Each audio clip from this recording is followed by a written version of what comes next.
sulk at times. Depends if you're stubborn or not, to be honest. I'm stubborn.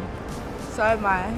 I'm usually the first one to say sorry. I think you find it Very hard. no, it's a little bit hard sometimes. Yeah. He needs to sulk before he can say Yes, sorry. I have to process, not sulk. I think you should never go to bed angry. Stewing in that frustration or disappointment is not beneficial to anybody. I mean, I could be petty, so it's probably hard for me to personally forgive sometimes, but... Even though it's my fault, she has to be right no matter what. I don't know, girls just like being right. We're in a comfortable place in our relationship, so I can look into them and say, are you still processing? I'll be back later. It's hard when you're both stubborn, so I'm man enough to know when I'm in the wrong, you know? And I can just swallow my pride. I think for me, it's quite easy to say sorry, but to mean it, that's a different thing, so... The reality about marriage is we will all hurt our partner in big or small ways, often unintentionally, and sometimes we aren't even aware of what we've done. But the hurt must be healed if our marriage is to flourish. And in this session, we'll be looking at how that healing can take place. And anger will usually be our first reaction when we're hurt. While hurt is what we feel in ourselves, anger is what we feel towards the person who's upset us. Now, we want to make it clear, anger isn't bad in itself. It has a God-given purpose. It's part of our internal mechanism to signal something is wrong and that something needs to be sorted out. The adrenaline rush we feel is designed to spur us into action, but we can use anger wrongly in a number of ways. We want to look at two in particular. And roughly half the population falls into one category and the other half into the other category. We use two animals to illustrate two inappropriate ways of handling anger. Some people, when they're angry, are inclined to let you know it right away. We call them the rhinos, because a rhino, if it's provoked, is quite likely to put its head down and charge at you. When I was a student, I spent 5 months backpacking across Africa. On one occasion, together with 8 other backpackers, we hired a driver called Joseph to take us in his Land Rover into the nearby game park. 20 minutes after arriving there, Joseph spotted a rhino sitting in the shade of an acacia. We swerved off the road and drove up extremely close so we could take some photos. Joseph reassured us that if the rhino decided to charge at us, he could drive away much faster. Quite quickly, it became apparent that the rhino was not as pleased as we were about us being so close. Sure enough, this massive beast lumbered to its feet, lowered its head, and started to charge at our Land Rover. Joseph duly accelerated away, and true to his word, we easily outpaced the rhino. That is, until a minute or so later, the Land Rover ran out of fuel. We rolled to a halt and turned as one to see the rhino charging at speed in a cloud of dust. Mercifully, it stopped in its tracks just short of us, and then stood there snorting and shaking its head angrily, clearly trying to get us to move again. We sat frozen in our seats for what seemed like an eternity. Eventually, much to our collective relief, the rhino turned and trotted away about 50 meters, only to turn back and charge at us all over again. Eventually, after 4 hours of these mock charges, it started to get dark. The rhino, by now tired or bored or both, trotted off into the sunset. But once it had gone, Joseph himself trotted off in the opposite direction to get some more fuel, leaving the 9 of us in his Land Rover. We had some great photos, but we were nervous wrecks. Some people act like the rhino when they're upset. That's me. Let me give you an example. Many years ago, when Nikki and I were living in Japan and Kirsty, our first child, was 4 months old, a bachelor friend of ours who lived 4 hours away in Tokyo invited us to stay with him for the weekend. Well, whenever we had done so in the past, it was always great fun and incredibly busy, as he had amazing energy and was a non-stop entertainer. Well, on the Wednesday before we were due to go, I suddenly realised I didn't feel I could cope with a weekend like that because of feeding a small baby, being awake half the night and just feeling tired. And I told Nikki I thought we should call our friend and say we couldn't come. I, on the other hand, was convinced we had to go. I thought it was very rude not to at this late stage. And we had a really heated argument. And after we had argued backwards and forwards, it became clear to me Nicky really didn't understand how I was feeling, which really upset me. And as a result, I just completely lost it with him. And I remember the exact spot where Scylla was standing in our apartment, beside the basket where we kept our fruit. And I was so angry, I picked up the nearest thing, which happened to be an apple from the top of the basket, and I threw it really hard at Nicky. Unfortunately for him, we had just bought a whole box of apples, and they were arranged in a pyramid in the basket. And I proceeded to hurl them one by one across the room at him. I want to clarify, Scylla was throwing them really hard. I had to duck down behind the sofa to escape being injured until the basket was empty. Now, I know that sounds very dramatic, and I want to assure you I have never thrown anything else at Nicky. But my tendency even now, when I feel misunderstood or upset, is to attack Nicky with my words. Other people, like me, respond in the opposite way to the rhino. They may hide or bury their anger. They may become quieter. They may withdraw or become cold when they're angry. And I can certainly identify with the first two of those unhelpful reactions when I'm angry. We call this group the hedgehogs because a hedgehog, when it's threatened, curls itself up into a ball and sticks out its prickles to keep its attacker at a distance. Now, it's not that those who act like a hedgehog don't feel their anger, it's just they display it differently. Perhaps by withholding affection or by suddenly developing very selective hearing towards their partner. And while Scylla's danger is explosion, my danger is to hold anger or frustration or hurt inside. And Scylla has no idea how I'm feeling. Hedgehog behavior is no less harmful in a marriage than rhino behavior. And I've realized it's better to have things out in the open to express what I feel when I'm upset. And I've realised that going on the attack isn't a good way to respond. And I try now to explain more calmly to Nicky what I'm feeling when I'm upset. Rhinos really can learn to calm down and be more sensitive. It's not just couples with opposite tendencies that have problems. If you have two rhinos in a marriage or two hedgehogs, that can be problematic as well. Two rhinos have to learn to calm down, while two hedgehogs have to learn to open up. So I'm definitely the rhino. No, you're not. Not for a moment. So I'm definitely the rhino. Yeah. Definitely. I think I've mellowed slightly. That's still my tendency, though, is to explode. I was completely a hedgehog, so everything in me would want to avoid conflict, would want to just kind of to escape from it or just not address it in any kind of way. And I don't think I saw how prickly that made me, but it definitely would make me prickly about little things where... And the funny thing is, most of the time, is it would mean that I would stop showing you love in the way that I wanted to be shown love. So I wouldn't hold her hand when I was walking down the street and all that kind of stuff. And in my head, I'm like, yeah, she's going to know that I'm not happy with her because I've held that back. Which you probably didn't read that in any kind of way. But it was my way of trying to communicate to you that I wasn't happy. We've definitely learnt to argue. I think that was one of the really important things for our first few years of marriage, is finding a way to disagree in a way that respects each other and both works with our personalities. So we do usually have a little bit of space for me to calm down a little bit so I don't go full rhino, and also for you to process actually what you're thinking, your emotions, so we can come together a bit more calmly. And we can actually talk and say, this is how I'm feeling, this is what you're thinking, feeling, and what can we do about it? Yeah. We want you to turn to the first conversation in your journal called Rhinos and Hedgehogs. Identify if you're more of a rhino or more of a hedgehog. And if you're not sure, ask your partner what they think. They may just have a better idea.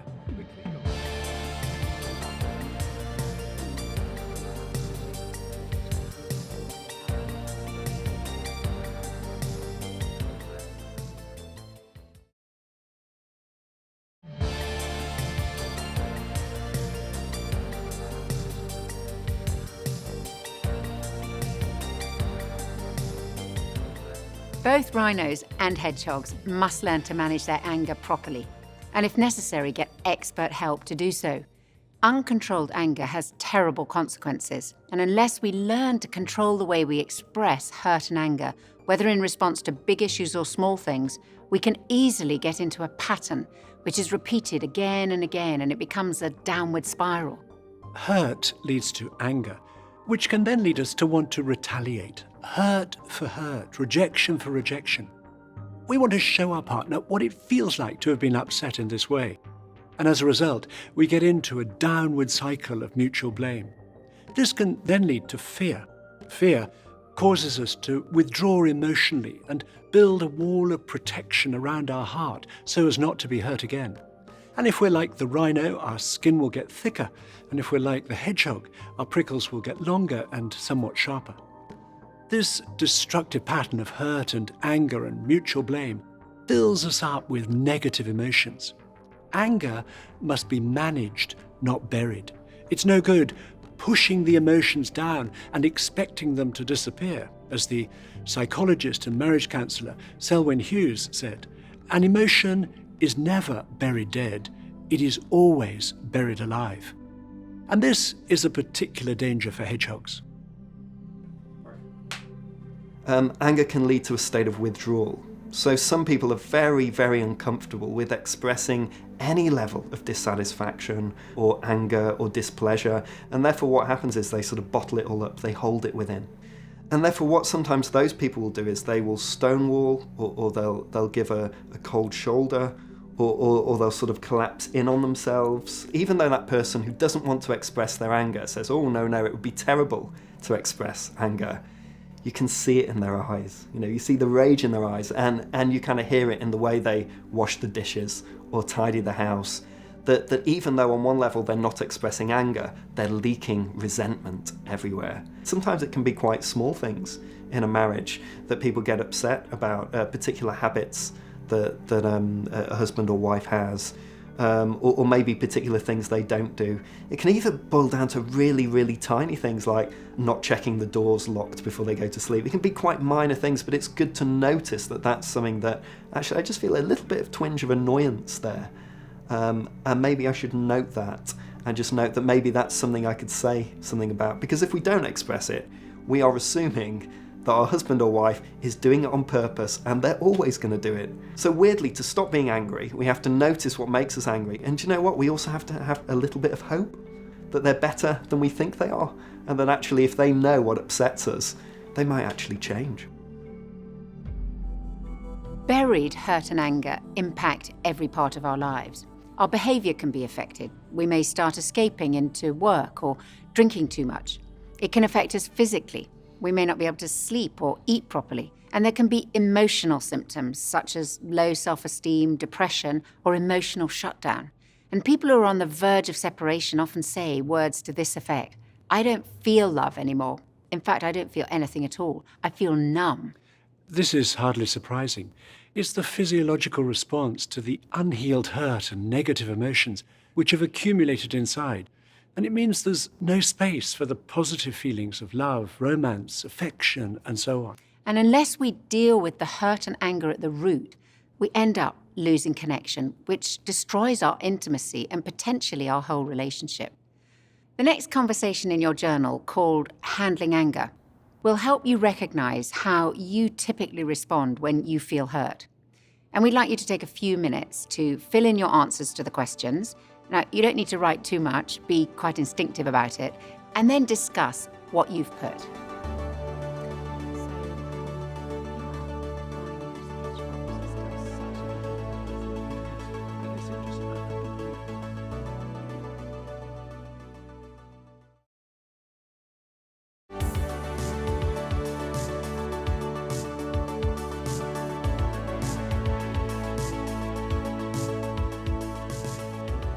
Over the years, Nikki and I have talked to many couples whose marriages are full of unhealed hurt and negative emotions, and who've thought there was no hope of reconnection and restoration.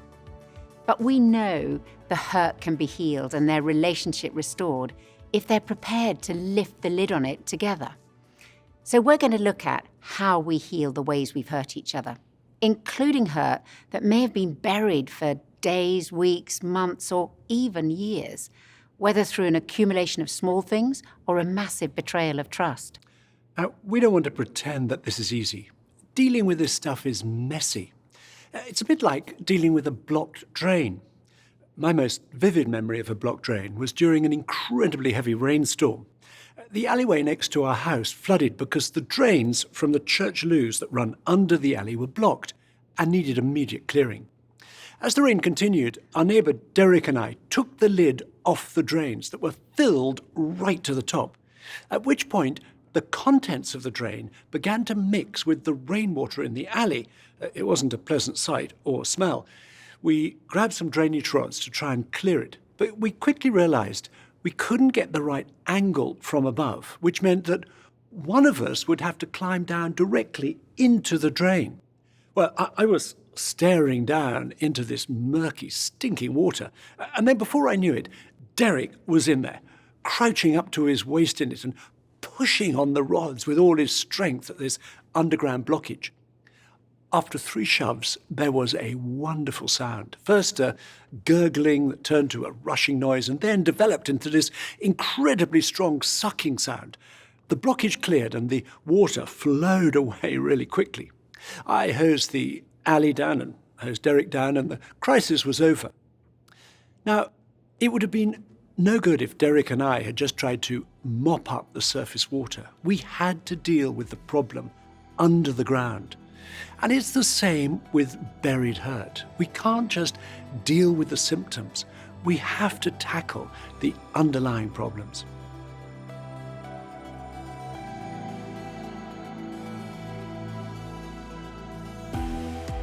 We're going to look now at a process for healing our relationship, for keeping the drain clear or unblocking it if there's a backlog of unresolved hurt. The process isn't complicated, but it can be challenging. And as a hedgehog myself, my instinct is to keep the lid on and not address the issue. But I've come to realise that isn't any good. We have to address the underlying hurts. Otherwise, they build up, and it's like the drain getting blocked. The process has 3 parts. First, we need to talk about the hurt. In the Bible, Jesus tells us very practically what we're to do if we're aware of having hurt or offended our partner. To paraphrase the Bible in Matthew chapter 5, he says, "If you suddenly remember a grudge your partner has against you, leave immediately, go to your partner and make things right." And then a little further on, Jesus tells us what to do if we've been hurt. He says, if your partner offends you, go and tell them, work it out between the 2 of you. So in both situations, whether we're aware that we've hurt our partner or have been hurt, we need to take the initiative to bring it out into the open so that things can get healed. My name is Josiah. And my name's Heather.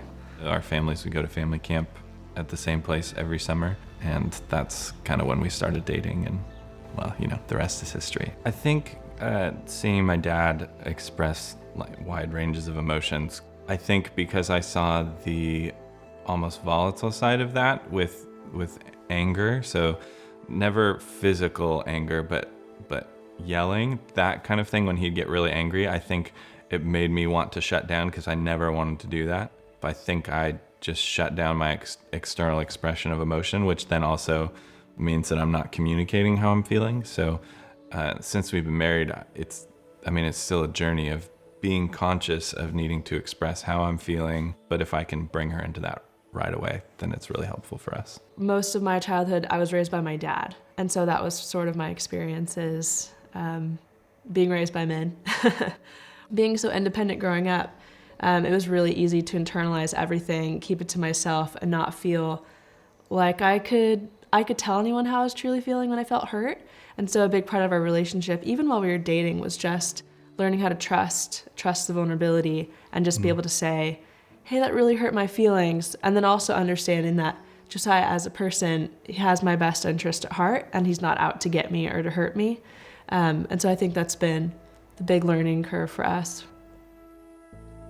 When we're both taking the initiative, rather than waiting for the other one to make the first move, things can get sorted out amazingly quickly. However, we recognize that it may not be easy. It could be that we don't like confrontation and we want to keep the peace at all costs. Or perhaps we're afraid of making ourselves vulnerable by opening up to our partner and telling them we're hurt.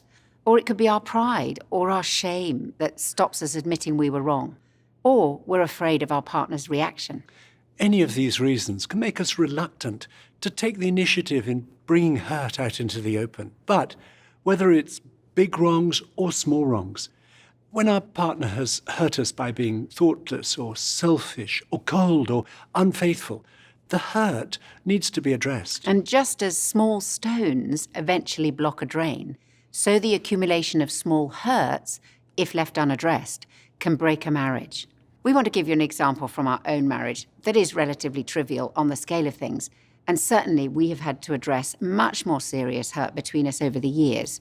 But we're using this one to show the effect of bringing things out into the open rather than allowing them to stay buried.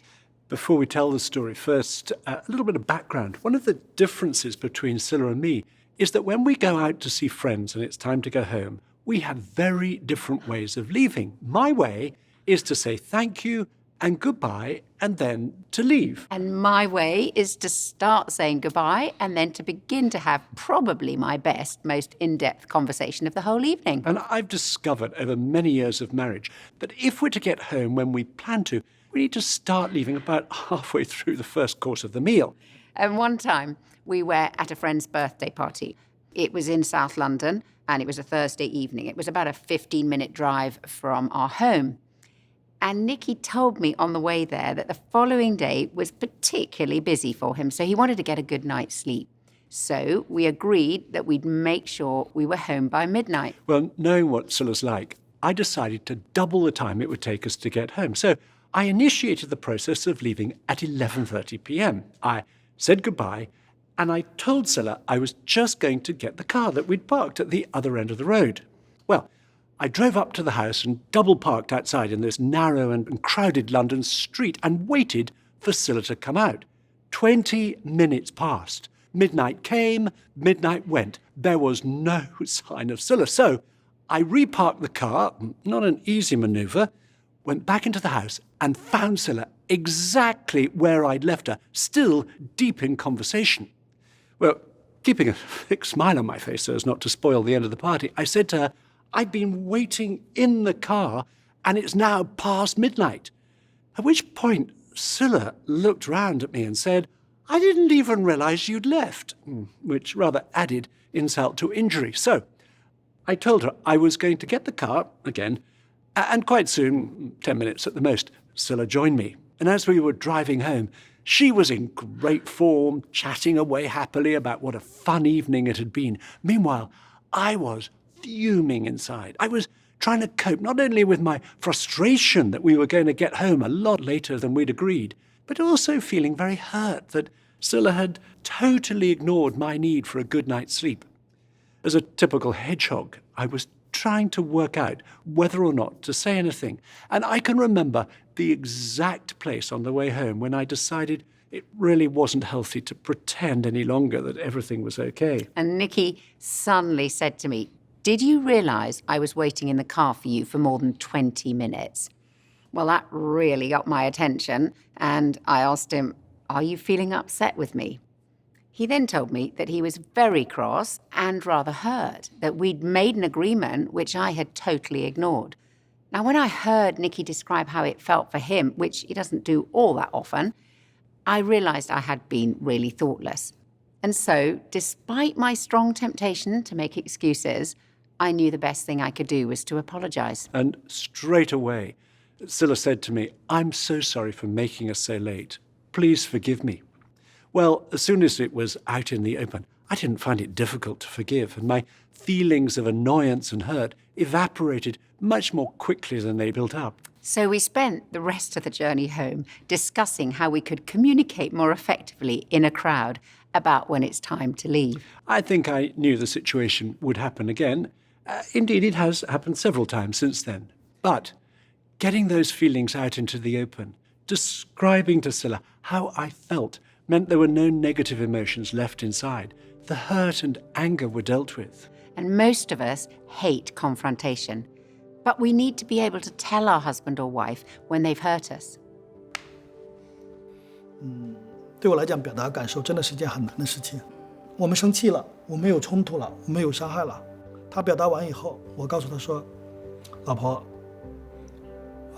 我很受伤，这件事情，我很生气，这件事情，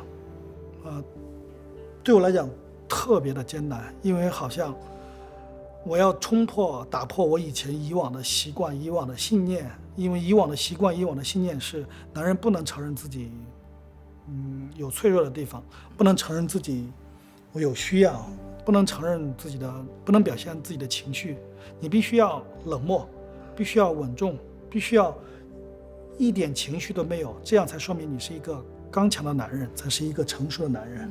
所以在夫妻的关系当中，如果我没有表达的时候，我的太太根本不知道我的心里面在想什么，她也进不到我的内心里面去，然后她也不知道这个事情对我们夫妻两人的关系影响有多大。所以当我去努力去尝试表达我很受伤，我很愤怒，我在这个事情上我的感受如何的时候，我们两个人特别容易的能够肩并肩一起来面对问题。以前是空间上在一起，但是现在是心灵的距离，我们可以走近。So, the first part of the healing process is to talk about the hurt. We need to bring it out into the open. The second part of the process is to say sorry. Apologizing involves taking responsibility for what we've done to hurt our partner. And you'll know how hard it is to admit I was wrong, to say I'm sorry for doing this or saying that. And I know for myself that my pride leads me instinctively to start to make excuses, to jump to my own defense when Scylla tells me I've done something that's upset her. And I find it easier to swallow my pride and to say sorry when Nicky tells me how what I've done has made him feel. When he uses I statements, it helps me to see it from his perspective. You'd just be like, I'm sorry, Yeah. for whatever you want me to be sorry for. And I would never say sorry, never admit to being wrong. We always say sorry to each other before we go to bed. If there is an argument, you can't go to bed in our house without saying sorry. It's harder for me to say sorry than for him. He has taught me how to say sorry by saying sorry first. I think it's hard to admit when you're wrong, you know? When I have to say sorry, like something tells me, Christina, you're wrong. You have to say sorry. I get convicted pretty much very quickly. I may not act on it for a little bit. You were brought up, if I say sorry, I'm weak. Kate is very good at saying sorry. And I mean it. You're very good at waiting to say sorry. It's because you get very angry if I say sorry. And you don't mean it. And you say, what are you sorry for? And I can't articulate what I'm sorry for. 会有道歉，但道歉基本上都是在道歉的中间又包含了一种辩解，就好像我们理性上知道我们有错，我们该道歉，但真的从心底里很难发出那种真诚的一个歉意。每一次道歉，我们都就是要发自心里的道歉。Taking responsibility and apologizing effectively involves finding out from our partner how serious a particular incident was for them. It's discovering where the hurt comes on a kind of Richter scale, where 1 is a light tremor and 10 is catastrophic. So we can ask our partner, is this a 2 or is this a 10 for you? And when we're able to empathize with the extent of their distress, particularly if it's a 9 or a 10, it helps them to feel understood. And that helps hugely with the process of healing. Also, when we say sorry, it's important not to make excuses, such as, I know I was in a bad mood yesterday, but you've no idea of the pressure I'm under at the moment. A true apology doesn't make excuses. When we say, I'm so sorry I hurt you, please forgive me, I'm going to try not to do that again. It's so powerful in a marriage. As we said, we've had much bigger hurt to deal with than the example we used earlier. And some hurt we've had to talk about had been buried for much longer, including one in particular that went back to before we were married. While leaving the party was a 2, maybe a 2.5 on the Richter scale, this one was a 9 or 10 for one of us. And it took some time to explain why it was so painful and then following through with apologizing and forgiving. But we were amazed at the difference it made in our marriage. We can still clearly remember those feelings of closeness and freedom it created between us. In a moment, we're going to ask you to do the next conversation in your journals, identifying unresolved hurt. In part 1, each of you think of ways that you've hurt your partner that may still be unresolved for them. Write down whatever comes to mind. Then, in part 2, each of you write down ways that you've been hurt that are still unresolved issues for you. They may be major or minor. They may be recent or from a long way back. Then, when you've both finished writing, exchange your journals and follow the instructions. And for some of you, there may only be one issue, or maybe nothing comes to mind. And for you, this session will help you to see how to keep the drain clear in the future. Others of you will have many issues. You're dealing with a backlog, and this may be a process that takes some time. You may not be able to express why you feel hurt all in one go. But we hope that for you, this session will be the start of clearing out days, weeks, months, or even years of unhealed hurt and buried anger. For some couples, this conversation is the hardest part of the marriage course, and things can get worse before they get better. But please, don't be put off, because the result of clearing the drain, if it is blocked, is amazing. It can bring you new levels of closeness, as it did for us. I'm going to say a short prayer before you start, asking for God's help, and do please close your eyes if you'd like to. Lord, thank you that you give us your Spirit to help us. We ask you to guide each person to know what to write down and to talk about in this conversation. We pray that each couple would go at the right speed, and for those who have many issues to deal with, we ask that this would be the beginning of a process that will lead to the drain being cleared. Please help every couple to be gentle with each other as they do this. Amen.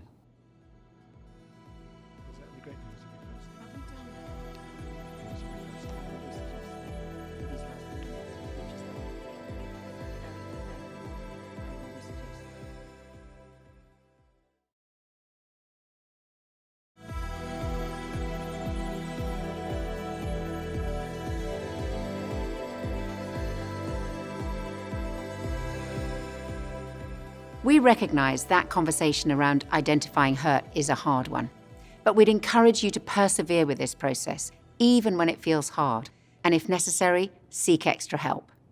We're going to look now at the third part of the healing process, forgiveness.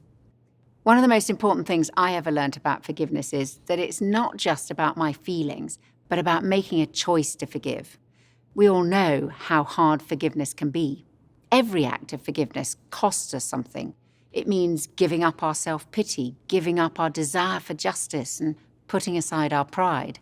Sometimes people think that by forgiving someone, you're approving of what they've done or you're excusing their behavior.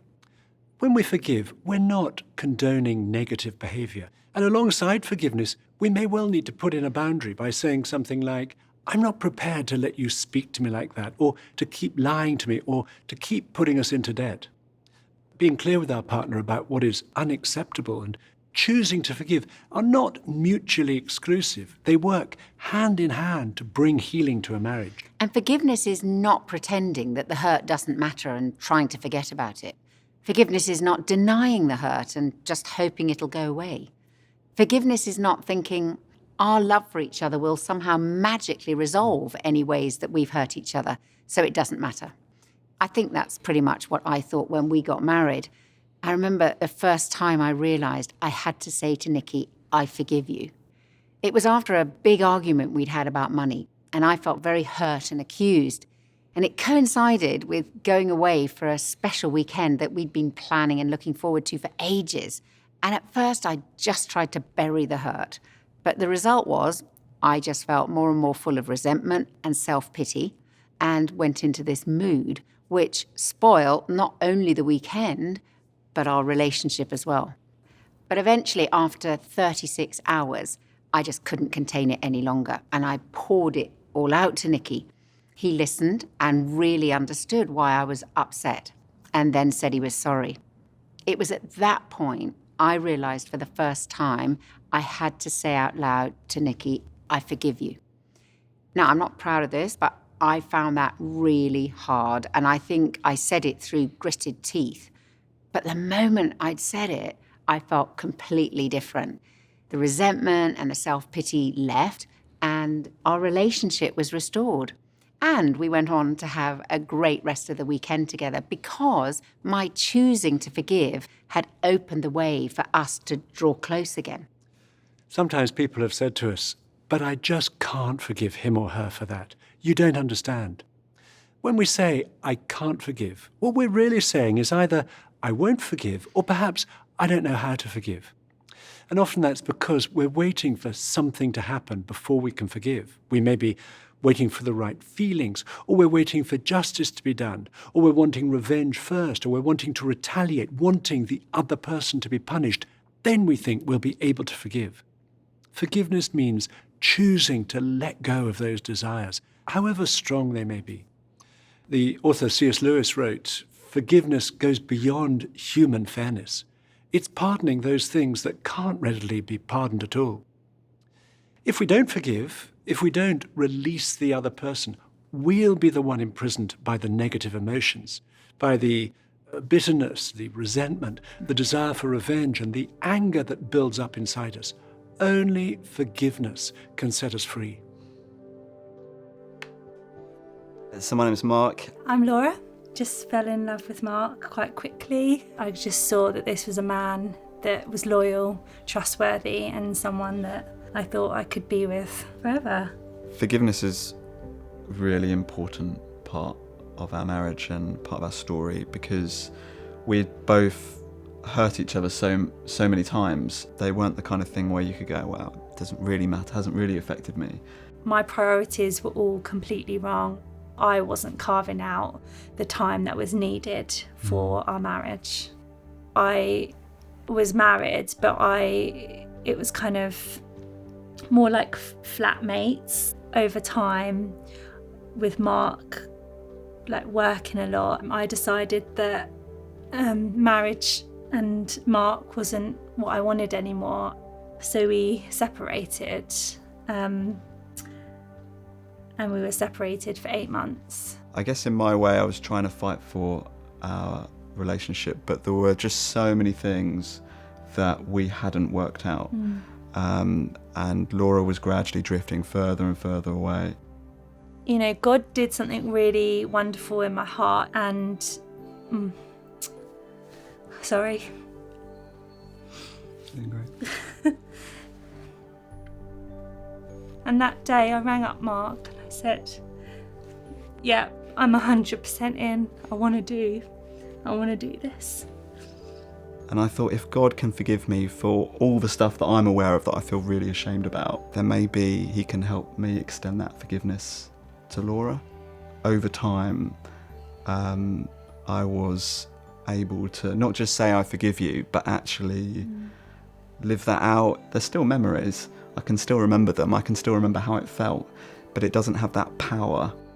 I walked away from my marriage. I hurt you so badly, but like, that's the amazing thing about forgiveness is that, you know, real beauty has come out from this pain, and forgiveness is a massive part of what we've moved through. From a Christian viewpoint, forgiveness means releasing the person who's hurt us into God's hands, even if the other person doesn't apologize or recognize what they've done wrong. The Christian understanding of forgiveness is that God forgives us freely, and therefore we must forgive each other freely. And I find it helpful to think of forgiveness flowing into my life from God and then flowing out of my life to those around me, especially the person closest to me, Nikki. Whether you've got a Christian faith or not, we can all choose to forgive. Where there's forgiveness right at the heart of a marriage, it has unparalleled power to bring healing. I want to talk about what happens when we use this process to heal the ways we hurt each other and break out of that downward spiral. St. Paul uses this phrase in the Bible, "Love keeps no record of wrongs." Imagine for a moment having a notebook that represents our married life. Each page of the notebook represents one day of our marriage. Every day we write down a list of the things we do or say or fail to do or say that are less than perfectly loving, that may hurt our husband or wife, sometimes slightly and sometimes deeply. On some days, the list will be shorter, and on other days, the list will be longer, and it may even go over the page occasionally. But every day there'll be something we could put on the page. And if these things are not dealt with, the page will be turned and the list left intact. We then start to build up a backlog of resentment and bitterness. And even if we can't remember the details of the list, these things remain in the background of our marriage and will seriously spoil our intimacy. Forgiveness means tearing off each page with whatever's written on it and throwing it away. That means choosing to forgive however we feel, not letting the sun go down on our anger, keeping the drain clear, and keeping no record of wrongs, until there's a clean page in front and none turned over behind. Then we can begin each day with a fresh start and no backlog between us. When we've been through this process of talking about our hurt, saying sorry and forgiving, we can start again together. However, don't expect healing always to be instant. Apology and forgiveness remove the distance between us, but where there's deep hurt, it takes time for trust to be rebuilt, and forgiveness needs to be an ongoing process. That sometimes means choosing to forgive on a daily basis, each time the pain resurfaces. And while rebuilding trust, we need to be gentle with each other and have an understanding of the bruising that's taken place. Being kind in the way we behave towards each other, going on forgiving, setting aside date nights, and comforting each other are all part of the process. And this comforting may well be needed both ways, both towards a partner who may well feel a deep sense of shame for what they've done, as well as towards the one who's been hurt. This week, we'd encourage you to spend some time thinking about the hurt that your partner's told you about. The continuing conversations involve carrying on with the healing process of apologizing and forgiving each other and rebuilding trust between you. We suggest that for these last few moments, whatever you talked about this session, you ask your partner, what could I do to help you with this process of healing? Listen, and then, if you're comfortable praying, say a prayer for each other, either aloud or silently. Otherwise, express comfort to your partner for what they've told you in some other way.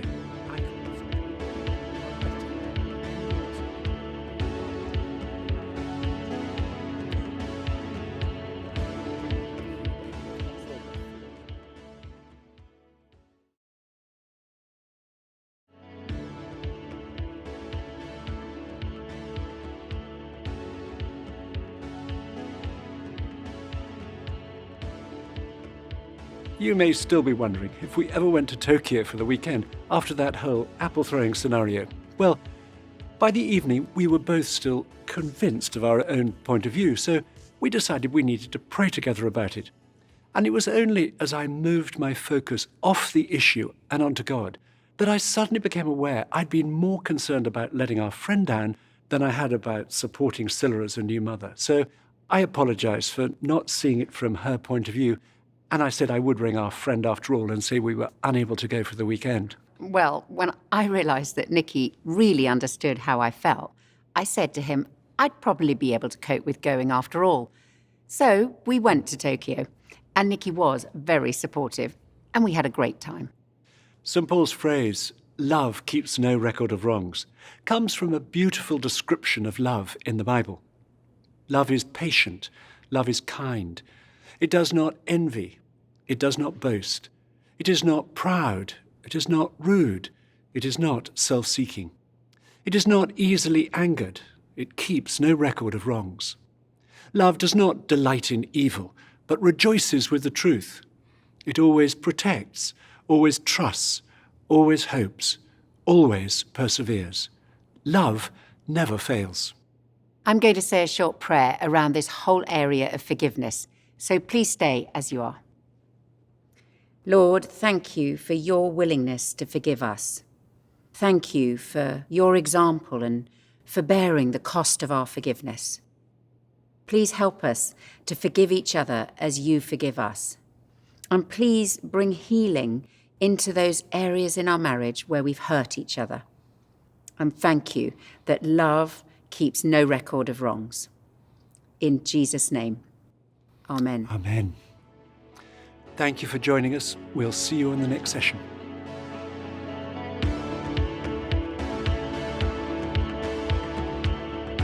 So Okay. Yeah. I will. Okay. What was the question again? I'll start again because I Sorry. Yeah. That still makes me a little mad. I am not a child, but I do need a timeout. Okay, dude, let's get on. This must definitely not go in the final cut.